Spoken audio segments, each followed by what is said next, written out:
ഞാനിപ്പം എന്താ ചെയ്യുന്നതെന്ന് വെച്ചാൽ ഇന്നിപ്പം റെയിൽ വൺ ആപ്പിൽ എങ്ങനെ നമ്മുടെ പ്രീമിയം തത്കാൽ ഓപ്ഷൻ ബുക്ക് ചെയ്യും എന്ന് കാണിക്കാനാണ്.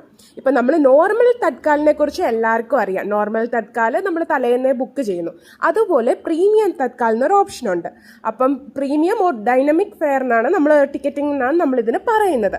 അപ്പോൾ അതെങ്ങനെ എടുക്കുന്നതെന്ന് വെച്ചാൽ ഇങ്ങനെ റിസർവ്ഡ് എടുത്തു. ഇപ്പം റെയിൽ വൺ ആപ്പിൽ ഞാനിപ്പോൾ ചെന്നൈ സെൻട്രൽ ടു എറണാകുളം ടൗണാണ് ഞാൻ ചെക്ക് ചെയ്തിരുന്നു. ട്യൂസ്ഡേയിലേക്ക് ഇന്നിപ്പം ഞാൻ 8:38 ചെക്ക് ചെയ്യുന്ന. ഇപ്പോൾ രാത്രിത്തേനുള്ള 2 ട്രെയിൻ നോക്കി അതിലൊന്നും അവൈലബിൾ അല്ല. ചിലപ്പോൾ അങ്ങനെ വരാറുണ്ട്.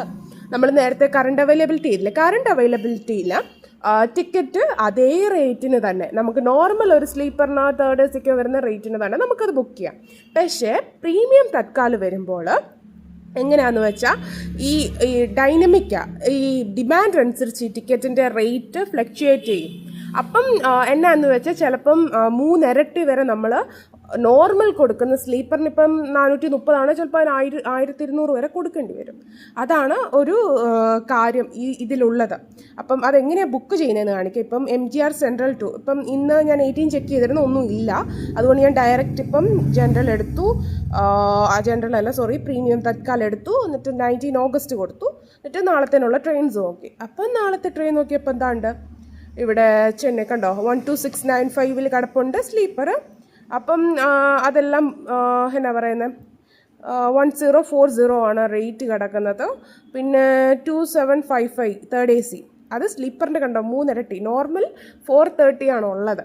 ഇപ്പം അത് 3 ഇരട്ടി ഇല്ല, ലൈക്ക് 2 ഇരട്ടിക്ക് മേലെ വരുന്നു. ചിലപ്പോൾ അത് 3 ഇരട്ടി ആവാറുണ്ട്. അതുപോലെ ഇപ്പം അടുത്ത ട്രെയിൻ നമ്മൾ ചെക്ക് ചെയ്യാണ്. പിന്നെയുള്ള ആലപ്പി എക്സ്പ്രസ് ചെയ്ത ടിക്കറ്റ് ഉണ്ട്. തേർഡ് ACക്ക് 3290 എന്ന് വെച്ചാൽ നോർമൽ ഉള്ളതിനേക്കാളും 3 ഇരട്ടിയോളം ടിക്കറ്റിന് വരുന്നുണ്ട്. അപ്പം നമുക്കിപ്പോൾ എമർജൻസി ഒക്കെ ട്രെയിൻ ടിക്കറ്റ് വേണം എന്നുള്ളവർക്ക് ഈ ഓപ്ഷൻ എടുക്കാവുന്നതാണ്.